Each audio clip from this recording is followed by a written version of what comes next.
इस कार्यक्रम के पुण्यार्जक हैं श्री विनोद काला, श्रीमती किरण काला। सफेद डिटर्जेंट, मेरी चॉइस मेरा सफेद। स्पार्कल, कड़ी चिकनाई हटाए, बदबू दूर करे। चैंपियन ब्लू, रंग हीरो, दाग जीरो।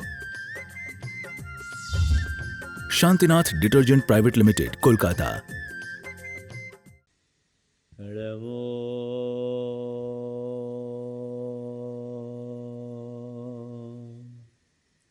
अरिहन्ताणं नमो अरिहन्ताणं नमो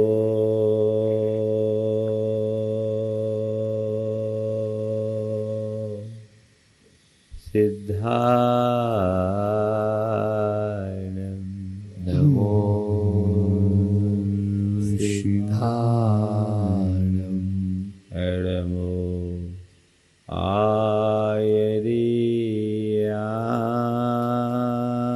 आयर्याणं नमो आयर्याणं नमो उवध्यायानं नमो उवध्यायानं नमो लोये सवशाहुनं नमो लोये सवशाहुनं एसो पंच ळमोयारो ऐसो पंचमोयारो सवपावपनाशनो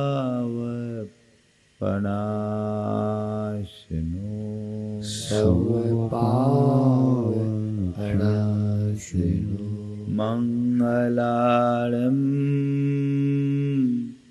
च सव्वेसिं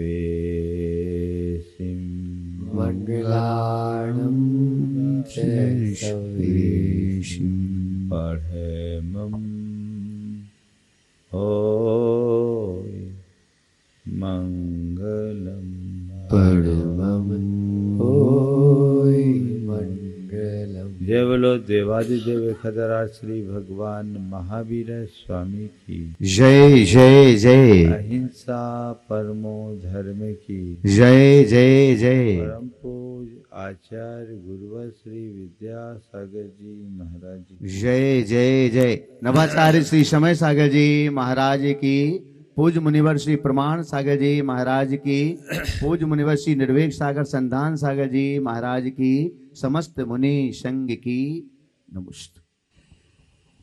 मनुष्य अपने जीवन में खूब उद्यम करता है और अपने उद्यमों के बल पर उपलब्धियां भी अर्जित करता है। यदि अपने रोजमर्रा की जिंदगी के हिसाब से अपनी उपलब्धियों को गिना जाए तो आपके सामने एक लंबी लिस्ट बनेगी। मैंने अपने जीवन में ये पाया, ये पाया, ये पाया। पाया मिलेगी। अगर अभी कहा जाए कि कागज पेन लो और लिखो कि तुमने अपने जीवन में क्या क्या पाया, तो जिसे आपने अपनी उपलब्धि के रूप में अभी तक गिना है और जिसके पीछे आप इतना समय, श्रम और शक्ति लगाते हैं, वो सब चीज़ें आपको देखने में आएगी और आपको लगेगा कि मैंने बहुत कुछ हासिल किया। लेकिन जब गहराई से देखोगे तो लगेगा इन सब चीजों में मैंने जो भी अर्जित किया, ये मेरे जीवन के उपलब्धि के लायक नहीं है, क्योंकि इनमें से एक भी वस्तु या एक भी प्रसंग ऐसा नहीं है जो मेरे साथ जाने वाला है क्या? बोलो। जोड़ा हुआ धन है, कमाया हुआ नाम, बढ़ाया हुआ प्रभाव और बनाई हुई पहचान। धन, नाम, प्रभाव और पहचान, ये कुछ भी मेरी उपलब्धि के रूप में गिने जाने योग्य नहीं है, क्योंकि ये सब चीजें यहीं छूट जाने वाली है। अपने जीवन की उपलब्धि के रूप में किसे गिने? हाँ मंत्र के स्मरण के, हाँ मंत्र के स्मरण के लिए अपना मानस तैयार करें। हम पहले देखें कि हमारे जीवन का अर्थ क्या है। अर्थ के कई अर्थ हैं। अर्थ का अर्थ प्रयोजन है, अर्थ का अर्थ फल है, अर्थ का अर्थ ध्येय है, अर्थ का अर्थ लाभ है। हमारा प्रयोजन क्या, ध्येय क्या, लाभ क्या, फल क्या? बोलो। मैंने अपना जीवन गंवाया, बिताया, इतना लंबा भाग जी करके पूरा किया, इसका अर्थ क्या, सार क्या, निचोड़ क्या, निष्कर्ष क्या, निष्पत्ति क्या, क्या है? कुछ है? बोलो। जीरो है ना। बनना सब चाहते हीरो, लेकिन जितने हीरो हैं वो भी एक दिन जीरो बन कर के जाते हैं। तो हीरो भी जीरो हो जाते हैं। इस पर हमें ध्यान देने की जरूरत है। इसका अर्थ क्या? मैंने अपने जीवन में जो कुछ भी अर्जित किया उसका फल क्या, और जो मैं कर रहा हूं उसका प्रयोजन क्या, परिणाम क्या, इस पर पुनः पुनः विचार करने की जरूरत है। और जब हम इस पर विचार करते हैं तब जीवन की दिशा बदलती है। हमने कितना धन पैसा कमाया इसका कोई अर्थ नहीं। मान लो किसी व्यक्ति ने 25 साल की उम्र में अपने कारोबार को शुरू किया और 5 लाख रुपए से कारोबार शुरू किया, 50 साल बाद 75 का हुआ और 5 लाख को 50 लाख तक पहुंचा दिया। लेकिन किया क्या? 5 लाख से 50 लाख करके 75 का होकर मर गया। और क्या किया? इसको 5 से 50 कर लिया, लेकिन खुद के लिए क्या किया? मरा ना। तो 50 साल में अपने लिए क्या किया? अगर कुछ किया तो उसका अर्थ है, अन्यथा व्यर्थ है। जीवन का अर्थ प्रयोजनीय कार्य को पूरा करने में है। उसे अर्जित करो जो अपना है, उसे संभालो जो निजी है, उसकी तरफ देखो जो तुम्हारा साथ दे, तुम्हारे साथ रहे। वो क्या है? पुण्य, धर्म। धरती पे हम बीज बोए, वो अंकुरित हो, पौधा बने और उसमें कुछ फूल लगे, फल लगे, फिर से एक बीज अनेक बीज में परिवर्तित हो, तो उस बीज की सार्थकता है ना। कोई के पास बीज हाथ में लगे और वो बीज यूं ही पड़ा पड़ा नष्ट हो जाए, घुन जाए, तो क्या हुआ? बीज व्यर्थ हो गया। बीज वृक्ष के रूप में विकसित तो हो जाए, लेकिन फले नहीं, तो भी बीज का कोई अर्थ नहीं। और बीज बढ़े, फले और उसमें फूल फल लगे और नए नए बीज आए, तो उसका अर्थ है। हम क्या कर रहे हैं, हमारे जीवन में क्या हासिल हो रहा है, हमें ये देखने की जरूरत। एक माली था, उसका सपना था कि पारिजात का फूल स्वर्ग में खिलता है, वो धरती पर भी खिले। पारिजात का फूल स्वर्ग में खिलता है, वह धरती पर भी खिले। और इस भाव से प्रेरित होकर उसने अपने घर के बाहर पारिजात का पौधा लगाया। उसके मेहनत से वो पौधा पनपा, धीरे धीरे वो वृक्ष का रूप ले लिया और उसने पूरे जान लगाकर उस वृक्ष की सेवा की। वृक्ष बड़ा हो गया और तब तक किसान माली बूढ़ा हो गया।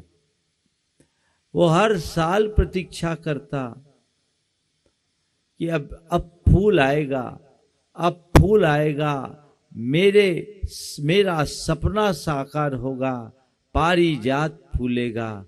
लेकिन हर साल वह निराश हो जाता क्योंकि फूल नहीं लगता। एक दिन किसी संत का उधर से गुजरना हुआ, उसने अपनी व्यथा उनके समक्ष रखी कि ये मैंने इतना मेहनत की, ये पेड़ बढ़ तो गया लेकिन फूल नहीं रहा है, क्या कारण है? संत ने अपनी दिव्य दृष्टि से उस वृक्ष को देखा और कहा, भाई ये पेड़ कभी नहीं फूलेगा, ये पेड़ कभी नहीं फूलेगा। बोले क्यों? कहा इसलिए कि ये पेड़ बांझ है, बांझ पेड़ बढ़ तो सकता है, फूल नहीं सकता, फल नहीं सकता। तब उस माली को लगा, हाय मैंने अपने जीवन का बहुभाग एक बांझ पेड़ की सेवा में व्यर्थ कर दिया। मैं भी आपसे पूछता हूं, कहीं वो माली अपने भीतर तो नहीं बैठा? देखने की कोशिश करो। हर काम को आप यही सोचकर करते हो कि इससे मुझे खुशहाली मिलेगी, इससे मुझे संतुष्टि मिलेगी, इतना होगा तो सब अच्छा होगा, इसके बाद सब अच्छा हो जाएगा, ये होगा तो मैं सब ठीक कर लूंगा, कर लूंगा कर लूंगा कर लूंगा। पर वो फूल खिला क्या? सही वृक्ष की सेवा करने से फूल जरूर फलता है। अब बांझ पेड़ तो कभी फल नहीं सकता। तुम्हारे जीवन का बहुभाग बीत जाने के बाद भी व्रत तप संयम का फूल नहीं खिला तो तुमने पूरा जीवन बांझ पेड़ की सेवा में बिताया, ये समझना चाहिए। ये व्यर्थ है। जीवन पाकर केवल जीवन का गुजारा कर देना, जीवन को व्यर्थ गंवाना है। जीवन पाकर पापों में मग्न हो जाना अनर्थ करना है। व्यर्थ करने का कोई अर्थ नहीं, और अनर्थ तो अनर्थ है ही। तो या तो जीवन को व्यर्थ गंवा रहे हो या अनर्थ के रास्ते में जा रहे हो। पापों और अनाचारों में अपने जीवन को गंवाना अनर्थ है। उस अनर्थ से बचना, व्यर्थ भी मत करने दो, अनर्थ से बचो। इस जीवन को पाए हो तो परमार्थ करो, और परमार्थ क्या है?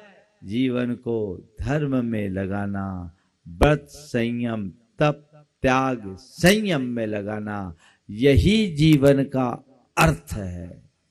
इसमें ही परमार्थ है। उस दिशा में अपनी कोशिश होनी चाहिए, वैसा उद्यम होना चाहिए। वो उद्यम घट जाए तो हम अपने जीवन को बहुत बेहतर बना सकते हैं, सुंदर बना सकते हैं। अर्थ से परमार्थ की तरफ दृष्टि हम जाए, हम इसे समझे। गाय से दूध दुहा अर्थ है। दूध को दोहने का एक प्रयोजन है, नहीं दुहे तो गाय बीमार पड़ जाए, ठीक है। और दूध को हमने दुहने के बाद कुछ प्रयोग नहीं किया, दूध फट गया, ये क्या हुआ? व्यर्थ। और दूध को किसी ने यूं ही ढोल दिया तो क्या हुआ? अनर्थ। और दूध को जमा कर, दही बनाकर, मंथन कर, नवनीत निकाला, घी बनाया, ये हो गया परमार्थ। तो ये दूध है हाथ में, इससे परमार्थ करो, घी बनाओ, तब तो कोई अर्थ है। और दूध ज्यादा देर तक सुरक्षित नहीं रहता, फट ही जाएगा, फट जाएगा। या फिर ऐसे ही रखोगे तो यूं ही ढुल जाएगा, या फिर बिल्ली के भेंट चढ़ जाएगा, अनर्थ हो जाएगा। तो जीवन के इस दूध को ना व्यर्थ जाने दो, ना अनर्थ होने दो, इसे सही अर्थ दो ताकि परमार्थ हो सके और अपने जीवन को बेहतर बनाया जा सके, सुंदर बनाया जा सके। ये कोशिश हम सबकी होनी चाहिए। हम लक्ष्योन्मुखी बने, नहीं तो क्या होगा? सब कुछ चलता रहेगा, एक फोन आएगा, अरे वो चला गया, चला गया, अरे अभी थोड़ी देर पहले तो मेरी बात हुई थी, अभी तो सब कुछ ठीक था। ठीक था, बस था, अब है नहीं। एक हिचकी भर की देर है, बाकी कहानी खत्म।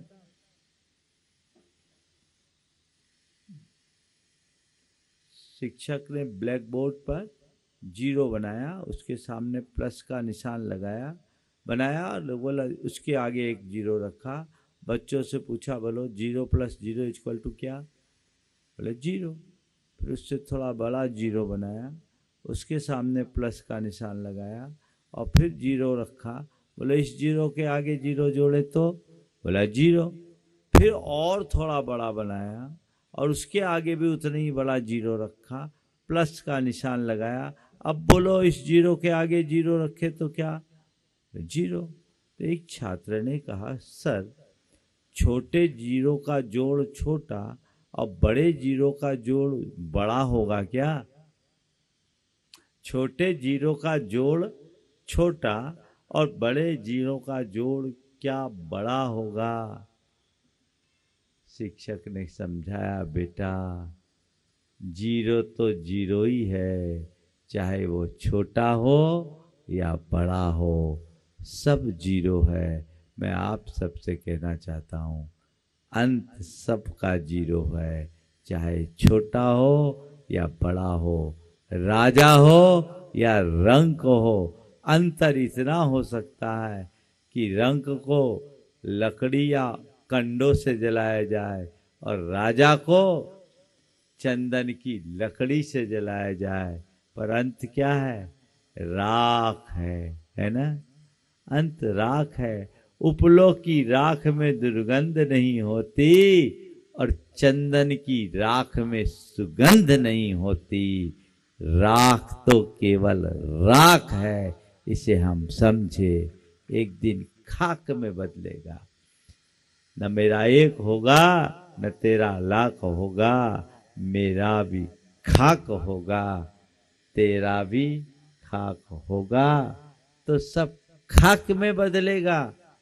इसलिए उससे पहले कि सब कुछ खाक में बदल जाए, सब कुछ समाप्त हो जाए, हम अपने जीवन के अर्थ को पहचानने की कोशिश करें और सही दिशा में आगे बढ़े। हमारे तीर्थंकर परमात्माओं ने हमें यही मार्ग बताया। तो जीवन को आगे बढ़ाने के लिए उस दिशा में बढ़े कि हम आगे चले। तो पहला काम संयम धारण करना। भवस्य सारम किम खलु व्रत धारणम, व्रतों को अंगीकार करना, महाव्रत को अंगीकार करना, अनुव्रत को अंगीकार करना, इसमें जीवन का अर्थ है। आपने ये दुर्लभ मनुष्य जीवन पाया, बहुत कठिनाई से पाया, इसका भी आपको कोई एहसास नहीं है। ऐसा लगता है जैसे फुकट में मिल गया। कभी विचार किया कि हम मनुष्य बने तो कितनी कठिनाई से बने? शायद किसी ने नहीं किया हो, कभी करते ही नहीं। हमें तो लगता है कि हम अनादि से मनुष्य हैं और अनंत काल तक मनुष्य बनने का लाइसेंस प्राप्त है। ये हमारी भूल है। अनेक जन्मों के पुण्यों के फलने से हमें मनुष्य जीवन प्राप्त हुआ है। इस जीवन को हम तभी सार्थक बना पाएंगे जब व्रत संयम अंगीकार करके चलेंगे। जिसने व्रत संयम अंगीकार किया, सच्चे अर्थों में उसने मनुष्य जीवन का कोई लाभ उठाया, और जिसने नहीं किया वो फिर इस 84 के चक्कर में फंसेगा। उसे इस दुनिया में चतुर्गति के भ्रमण में यूं ही भटकना पड़ेगा, उसके लिए कोई रास्ता नहीं। इसलिए तुमने अपने जीवन में चाहे जितना धन पैसा कमाया, चाहे जैसा प्रभाव और रुतबा जमाया, चाहे जैसी प्रतिष्ठा पाई, चाहे जैसी पहचान बनाई, उसका कोई अर्थ नहीं है, क्योंकि ये तो अनंतों बार करके छोड़ चुके हैं। चक्रवर्ती जैसा वैभव पाने वाले भी नरकों में जाकर सड़ते हैं। इसका कोई अर्थ नहीं। इसका अर्थ तभी है जब हम व्रत संयम अंगीकार करके संसार के आवागमन के चक्र को सीमित कर सके, समेट सके। और ये सुविधा केवल मनुष्य जीवन में, अन्यत्र नहीं। अन्य भावों में ऐसी फैसिलिटी नहीं है, पशु पक्षियों में उतनी बुद्धि नहीं है, देवों में वैसी दृष्टि नहीं है, और नरक में वैसा माहौल नहीं। मनुष्य गति ऐसी है जहां सब कुछ संभव है। इसलिए व्रत संयम अंगीकार करो, आगे बढ़ने का प्रयास करो। आजकल पूरा जीवन बिता देते, 80-80 साल की उम्र हो जाती है, एक छोटा सा व्रत नहीं ले पाते, अपने आप को संयमित नहीं कर पाते। थोड़ा बहुत दान पुण्य कर दिया, उसमें ही अपने आप को कृतार्थ मान लेते हैं कि मैंने अपने जीवन में बहुत कुछ किया। नहीं, ध्यान रखना। आप लोग तो बनिया हो ना, तो हम बनियाई भाषा में बताते हैं। किसी की कमाई 54 है और खर्चा रुपया है, उसका क्या होगा? बोलो क्या होगा? एनपीए हो जाएगा, दिवाला पिटेगा ना, होगा बंटाधार। अब बोलो, बंटाधार है ना। चाहते क्या हो? बेड़ा पार, और कर क्या रहे हो? बंटाधार। बेड़ा पार करना चाहते हो और बंटाधार है। चवन्नी कमाई है, रुपया का खर्चा है, तो बंटाधार होना ही है, इसमें कुछ संशय नहीं है। हिसाब लगा लो क्या कर रहे हो आप, अभी सामने आ जाएगा। 24 घंटे की जो दिनचर्या है आपकी, उस दिनचर्या में कितना समय सत्कर्म में लगाते हो, बोलो। 24 घंटे की दिनचर्या में कितना है जिसको आप कह सकते हो कि मेरे दिन का इतना हिस्सा पुण्य कार्य में लगा, मेरे दिन का इतना हिस्सा अच्छे काम में लगा, मेरे दिन का इतना हिस्सा अच्छे परमार्थ में लगा। उसको एक तरफ रखना और फिर हिसाब लगाओ, दिन भर में हमने पाप और पाखंड कितना किया। ये जो पाप है वो खर्चा है और परमार्थ है वो कमाई है। हिसाब लगा लो, चवन्नी और रुपये का अंतर है कि नहीं, बोलो। हाँ बोलो, क्या हो इतने धीमे बोल रहे हो आप लोग? कुछ तो कह रहे चवन्नी भी नहीं है, अब होना क्या है? बंटाधार। मैं चाहता हूं बंटाधार नहीं, तुम्हारा बेड़ा पार हो। और बेड़ा पार कोई दूसरा नहीं करेगा, तुम्हें खुद करना पड़ेगा। दूसरा तो केवल तुम्हें प्रेरणा दे सकता है। हमें अपना बेड़ा पार करना है, बंटाधार नहीं। दृष्टि वैसी बननी चाहिए, हम जितना कमाए उससे ज्यादा खर्च ना होने दें। या तो खर्च में कटौती करे या कमाई में वृद्धि करे, दो ही रास्ता है ना। हाँ, या तो खर्च में कटौती करे या कमाई में वृद्धि करे। व्रती के साथ ऐसा होता है कि उसके साथ दोनों चीजें जुड़ जाती है, उसके खर्च की कटौती होती है और कमाई की वृद्धि होती है। व्रती होने का मतलब है पाप को त्यागना। व्रती होने का मतलब क्या है? पाप को त्यागना। अब पाप को त्यागने से क्या होता है? पाप से बचते भी हैं। पाप से बचते हैं तो पाप कम बंधता है, यानी खर्चा कम। पाप से बचे, पाप का बंध कम हो गया, पाप हमने त्याग दिया, खर्चा कम। और जब हम पाप को त्यागते हैं, इधर हमने अच्छे कार्यों में अपने आप को लगा दिया, पुण्य के कार्य में लगा दिया, तो आमदनी अधिक, पुण्य का बंध। अब उससे क्या होगा? बेड़ा पार होगा। महोदय, बंटाधार से बेड़ा पार करने का मौका आया है। ये मनुष्य जीवन उसका ही अवसर है। काश पहचानो और अपने आप को आगे बढ़ाने का यत्न करें, तो जीवन की दिशा ही बदल जाएगी। समझ में तो आए कि मैं हूं कहां, बंटाधार है या बेड़ा पार है। पुण्य का योग है। मैं सबसे कहता हूं, जितना संचित लेकर आए हो उससे ज्यादा अर्जित करके जाओ। संचित लेकर आए, बेशक बड़ा पुण्य है अपना सबका, लेकिन कर क्या रहे? पुण्य को भोग रहे, भोग ही रहे ना। संत कहते पुण्य को भोगो मत, पुण्य को त्यागो। क्योंकि पुण्य को भोगोगे पाप बढ़ेगा। हम लोग करते क्या, आप लोग करते क्या? पुण्य का फल भोगते, और पुण्य का फल है क्या? भोग विलास।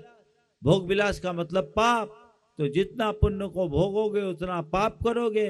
पाप करोगे तो दो नुकसान होगा, पुण्य खपेगा, पाप बढ़ेगा। आमदनी पूंजी जाएगी, कर्जा चढ़ेगा, तो बंटाधार तो होगा ही होगा। बोलो, कर रहे हो कि नहीं कर रहे हो? ऐसे तो अपनी बैलेंस शीट देखते हो, थोड़ा भी नेगेटिव होता है तो रात की नींद उड़ जाती, उड़ती कि नहीं उड़ती बोलो?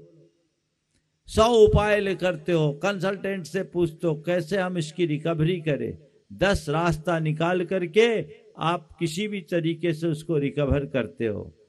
भैया बाहर की बैलेंस शीट गड़बड़ाए, उसे रिकवर किया जा सकता है, कदाचित चला भी जाए तो एक ही जन्म को दिवालिया हो गए। भीतर की बैलेंस शीट खत्म हुई, अगर वो नेगेटिव हुई, वो माइनस में हुई तो कई भाव बिगड़ेगा। इसलिए हमें बंटाधार नहीं, बेड़ा पार करना है, अर्थ की दिशा में आगे बढ़ना है। ये लक्ष्य बनाइए। परमार्थ के कार्य में लगने का अर्थ ही यही है, व्रती बने, संयमी बने। पर देखो आप लोगों की क्या दशा, हमारे महाराज बिना चाय छुड़ाए आहार नहीं लेते, तो कई महानुभाव इतने पुण्यात्मा हैं कि पड़ गए हुए महाराज को भी आहार नहीं देंगे, चाय छोड़ देंगे, चाय नहीं छोड़ेंगे, आहार छोड़ देंगे।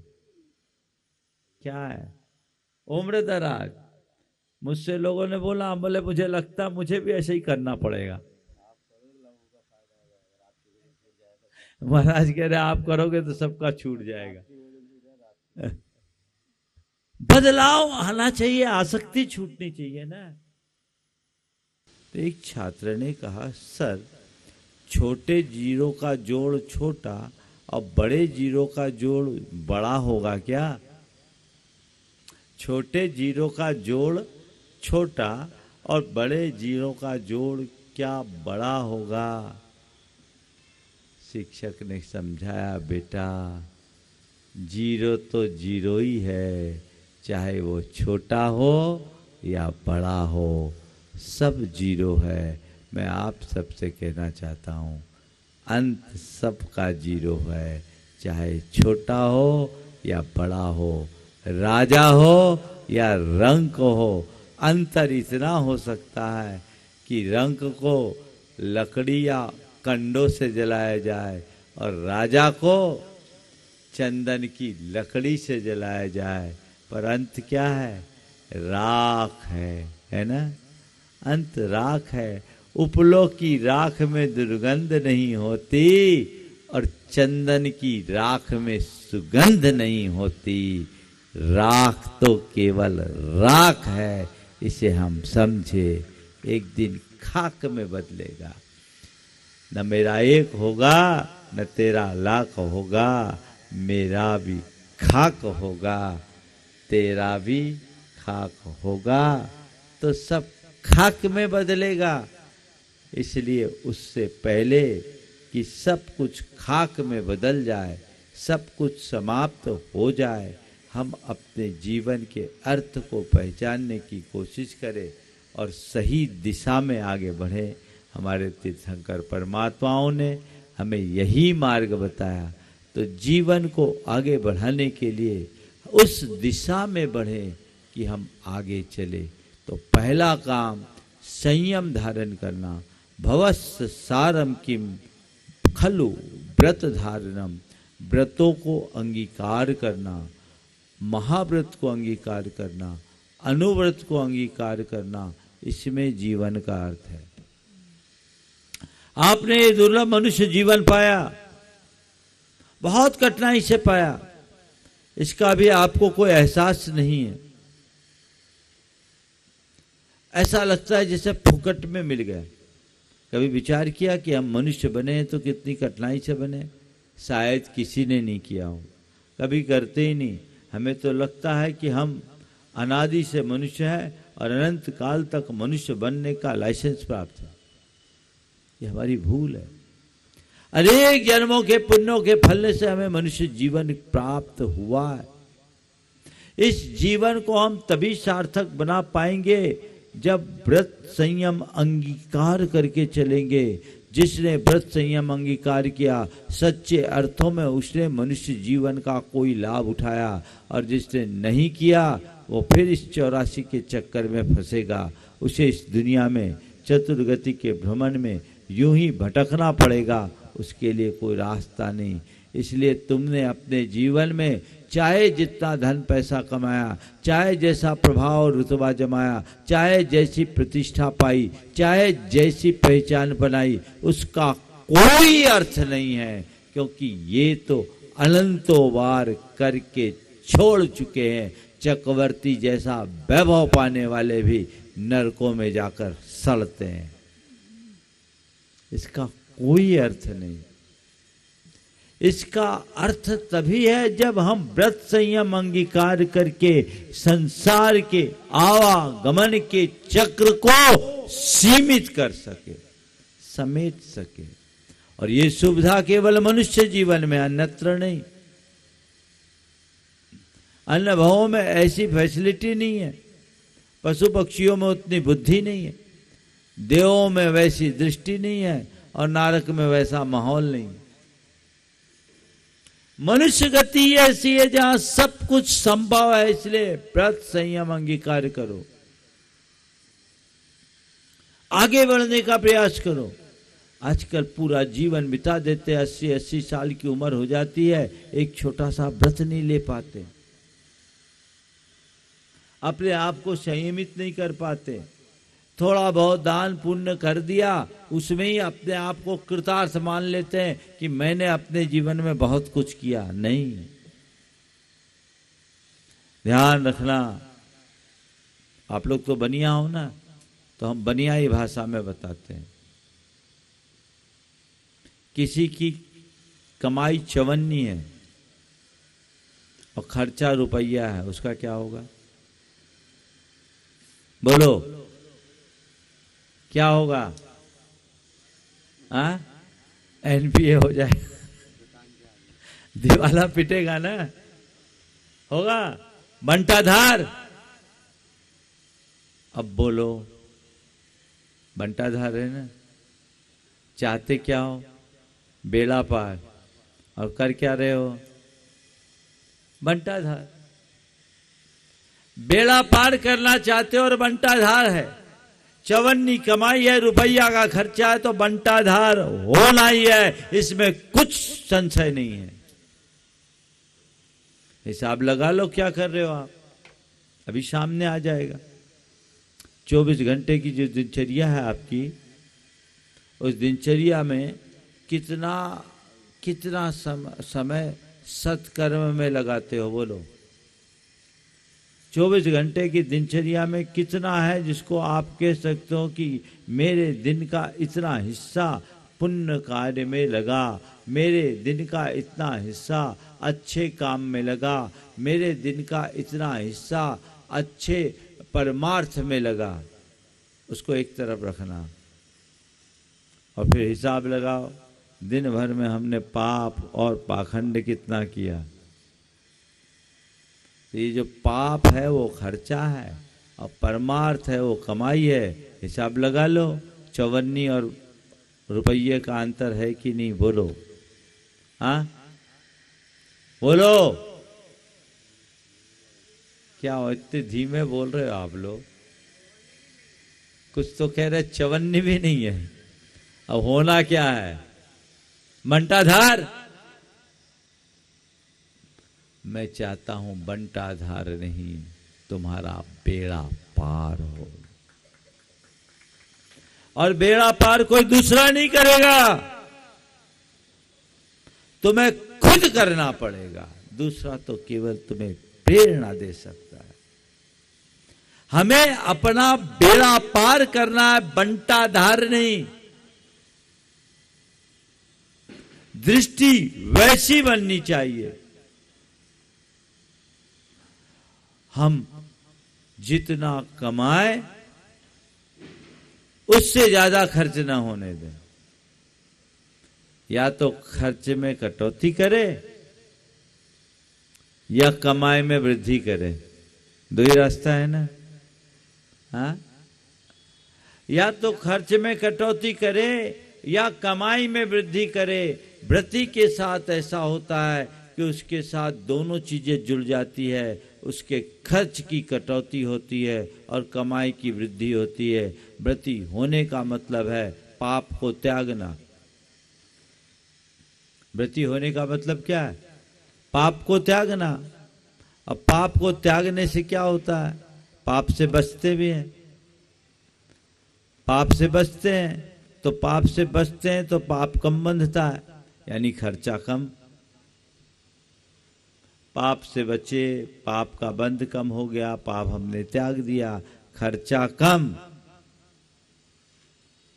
और जब हम पाप को त्यागते हैं, इधर हमने अच्छे कार्यों में अपने आप को लगा दिया, पुण्य के कार्य में लगा दिया, तो आमदनी अधिक, पुण्य का बंध। अब उससे क्या होगा? बेड़ा पार होगा। महोदय, बंटाधार से बेड़ा पार करने का मौका आया है। ये मनुष्य जीवन उसका ही अवसर है। काश पहचानो और अपने आप को आगे बढ़ाने का यत्न करें, तो जीवन की दिशा ही बदल जाएगी। समझ में तो आए कि मैं हूं कहां, बंटाधार है या बेड़ा पार है। पुण्य का योग है। मैं सबसे कहता हूं, जितना संचित लेकर आए हो उससे ज्यादा अर्जित करके जाओ। संचित लेकर आए, बेशक बड़ा पुण्य है अपना सबका, लेकिन कर क्या रहे? पुण्य को भोग रहे, भोग ही रहे ना। संत कहते पुण्य को भोगो मत, पुण्य को त्यागो, क्योंकि पुण्य को भोगोगे पाप बढ़ेगा। हम लोग करते क्या, आप लोग करते क्या? पुण्य का फल भोगते, और पुण्य का फल है क्या? भोग विलास। भोग विलास का मतलब पाप। तो जितना पुण्य को भोगोगे उतना पाप करोगे। पाप करोगे तो दो नुकसान होगा, पुण्य खपेगा, पाप बढ़ेगा। आमदनी पूंजी जाएगी, कर्जा चढ़ेगा, तो बंटाधार तो होगा ही होगा। बोलो, कर रहे हो कि नहीं कर रहे हो? ऐसे तो अपनी बैलेंस शीट देखते हो, थोड़ा भी नेगेटिव होता है तो रात की नींद उड़ जाती। उड़ती कि नहीं उड़ती? बोलो। 100 उपाय करते हो, कंसल्टेंट से पूछते हो कैसे हम इसकी रिकवरी करें। 10 रास्ता निकाल करके आप किसी भी तरीके से उसको रिकवर करते हो। भैया, बाहर की बैलेंस शीट गड़बड़ाए, उसे रिकवर किया जा सकता है। कदाचित चला भी जाए तो एक ही जन्म को दिवालिया होगे। भीतर की बैलेंस शीट खत्म हुई, अगर वो नेगेटिव हुई, वो माइनस में हुई, तो कई भाव बिगड़ेगा। इसलिए हमें बंटाधार नहीं, बेड़ा पार करना है। अर्थ की दिशा में आगे बढ़ना है। ये लक्ष्य बनाइए। परमार्थ के कार्य में लगने का अर्थ ही यही है। व्रती बने, संयमी बने। पर देखो आप लोगों की क्या दशा। हमारे महाराज बिना चाय छुड़ाए आहार नहीं लेते, तो कई महान भाव इतने पुण्यात्मा हैं कि पड़गाए हुए महाराज को भी आहार नहीं देंगे, चाय छोड़ देंगे। चाय नहीं छोड़ेंगे, आहार छोड़ देंगे। क्या है? उम्र दराज। मुझसे लोगों ने बोला, बोले मुझे लगता मुझे भी ऐसे ही करना पड़ेगा। महाराज कह रहे आप करोगे तो सबका छूट जाएगा। बदलाव आना चाहिए, आसक्ति छूटनी चाहिए ना। कितनी प्रगाढ़ आसक्ति है पाप के प्रति, अपनी आत्मा के प्रति जागो। अनर्थ कर रहे हो अपनी आत्मा के साथ। ध्यान रखना, आज जो हम भोग रहे हैं अपने कर्मों का ही भोग रहे हैं, और कल जो भोगेंगे वो भी अपने ही कर्मों का भोगेंगे।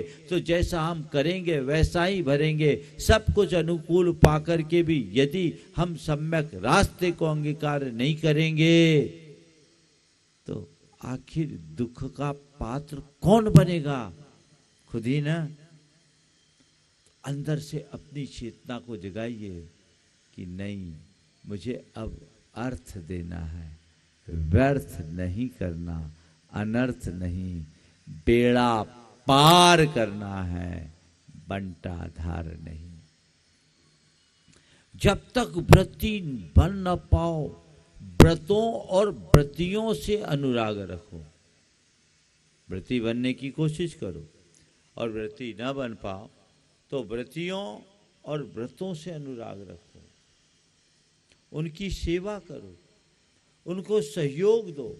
आज घर परिवारों में ये देखने को मिलता है, अगर घर के कोई बड़े बुजुर्ग व्रती बन जाए तो बाकी अव्रतियों को समस्या आ जाती है, उनका सहयोग करने की जगह उनके लिए और बाधक बन जाते हैं। अरे भाई, एक तुम्हारे घर में कोई व्रती है और तुम उनकी सेवा कर रहे हो, उनके सहयोगी बन रहे हो, तो अव्रती होकर के भी व्रत की अनुमोदना का महान पुण्य प्राप्त कर रहे हो। ये भी तुम्हारे बेड़ा पार करने का एक निमित्त बन सकता है। गृहस्थों को पुण्योपार्जन का एक दूसरे लेवल का रास्ता बताया, जिसमें बैलेंस शीट आगे तो नहीं जाएगी लेकिन मेंटेन रहेगी। क्या रहेगी? मेंटेन रहेगी। उसके लिए क्या है? उसके लिए है व्रती की सेवा और दान। व्रती की सेवा, दान, भगवान की पूजा, चार बातें आचार्य जिनसेन ने आम गृहस्थों के जीवन को बैलेंस्ड बनाए रखने के लिए बताई। वो क्या है? पुण्यम जिनेन्द्र परिपूजन साध्य माध्यम, पुण्यम सुपात्रगत दान समुत्थ मन्नत, पुण्यम व्रतानुचरणा दुपवास योगा, पुण्यार्थिना सतत पुण्य समार्ज नियम। पहला, भगवान की पूजा नियमित करो, उसमें प्रमाद मत करो।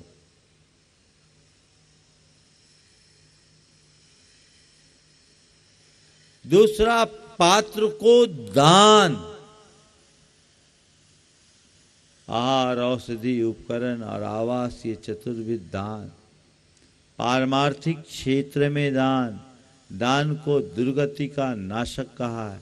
दानम दुर्गति नाशनम, तो दुर्गति नाशक दान। व्रतों का पालन करने से तीसरा पुण्य। अनुव्रती महाव्रती नहीं बन पाओ तो भी छोटा छोटा व्रत अंगीकार करो, अब व्रती मत रहो। छोटे छोटे नियम भी बहुत कल्याणकारी होते हैं, उनसे जीवन आगे बढ़ता है। तो व्रतों को अंगीकार करने का उत्साह होना चाहिए। व्रतों का पालन करो, व्रतियों की सेवा करो। और उपवास, महिलाएं तो उपवास फिर भी करती है, पुरुषों को तो लगता है कि उनको ऐसे मोक्ष का लाइसेंस है। बहुत कम पुरुष लोग हैं जो उपवास करते हैं। आपके यहाँ प्रेमी भाई है जो हर चतुर्दशी उपवास करते हैं, कहीं भी रहे, पर ऐसे ढूंढेंगे तो शायद दो चार ही मिलेंगे, नहीं मिलेंगे। महिलाओं में रहते जो व्रती बन गए वो मिलेंगे, अव्रतियों में नहीं। ये उत्साह जगाइए, इससे भी बैलेंस बना रहेगा। आगे नहीं बढ़ पाओगे तो इतना होगा कि पीछे नहीं आओगे। बहुत ज्यादा ये लाभकारी नहीं है, लेकिन इसके अलावा तुम्हारे पास और कोई व्यवस्था नहीं है। सीधी सीधी बात है, एक परचून की दुकान है और एक डायमंड की दुकान है, कमाई किसकी ज्यादा होगी बोलो? डायमंड की। परचून वाला सवेरे से शाम तक ग्राहकी करेगा तो दिन भर की बात शाम को गुल्ले में कितना आया? मुश्किल से 5,000। और डायमंड के दुकान में आया तो दिन भर में एक ही ग्राहक को डील किया, कितना आया? 5 लाख। अब बोलो कौन फायदेमंद है? लेकिन बैठ के खाने से अच्छा परचून की दुकान चलाना। कुछ तो आ रहा है तुम्हारे पास। डायमंड की दुकान खोलने के लिए इन्वेस्टमेंट की सुविधा नहीं है, कोई चिंता नहीं। उतनी रकम तुम्हारे पास नहीं है तो तुम डायमंड की दुकान नहीं खोल सकते, लेकिन परचून की दुकान में तो ज्यादा पूंजी नहीं लगती। बोलो, लगती है क्या? तो डायमंड की दुकान खोलने के लिए प्रबल इच्छा शक्ति की पूंजी चाहिए, लेकिन जिनकी इच्छा शक्ति कम है वो धर्म श्रद्धा की पूंजी के बल पर परचून की दुकान खोल ले। और ये व्रत संयम को अंगीकार करते हुए जिनेंद्र भगवान की पूजा से, पात्र के दान से और व्रतों के पालन के साथ उपवास पूर्वक अपने जीवन को आगे बढ़ाए तो ये भी अपने जीवन को उतना लाभ तो देगा जिससे कुछ अर्थ हो सके, अन्यथा व्यर्थ हो जाएगा। इसलिए अब बेड़ा पार करना है, बंटा धार से बचना है। आप लोगों के लिए भी इसी बेड़ा पार करने का एक मौका है। बेड़ा पार करने के लिए क्या करना है? मजबूत बेड़े पर सवार होना है। अब भगवान के दरबार का ये बेड़ा है, इस पर सवार होगे तो बेड़ा पार तय है। आने वाले दिनों में जो पंचकल्याणक प्रतिष्ठा का आयोजन है वो उसी बेड़ा पार का आयोजन है। हम बेड़ा पार के लिए अपने आप को सहभागी करें, बनाएं, उत्साह के साथ इसमें जुड़े। जो महान पुण्य के बंद के अवसर के रूप में हम सबके बीच में आया है। हमें मालूम है कि पंचकल्याणक भगवान की सबसे बड़ी पूजा है। अन्य पूजाओं में और इस पूजा में बड़ा मौलिक अंतर है। अन्य पूजाओं में तो हम बने बनाए भगवान की पूजा करते हैं, लेकिन पंचकल्याणक की पूजा एक ऐसी पूजा जिसमें हम अपनी पूजा से पाषाण को भगवान बनाते हैं। आत्मा से परमात्मा बनने का सारा रास्ता इसी से प्रकट होगा। इसलिए हम अपने उत्साह को जगाएं और उसकी तरफ तत्पर रहें। और बंधुओं, आज 3 तारीख हो गई, 2 दिन बाद आगामी 6 तारीख को परम पूज्य गुरुदेव का हम स्मृति दिवस के रूप में प्रथम समाधि स्मृति दिवस जो मना रहे हैं, मध्य प्रदेश के विधानसभा में जो आयोजन संपन्न होने वाला है, आप सब उसमें अपने पूर्ण उत्साह के साथ सहभागिता दें। खुद तो आए ही, औरों को भी प्रेरित करें और इस आयोजन को एक ऐतिहासिक आयोजन का रूप दे सके। इस भाव के साथ मैं यहीं पर विराम ले रहा हूँ।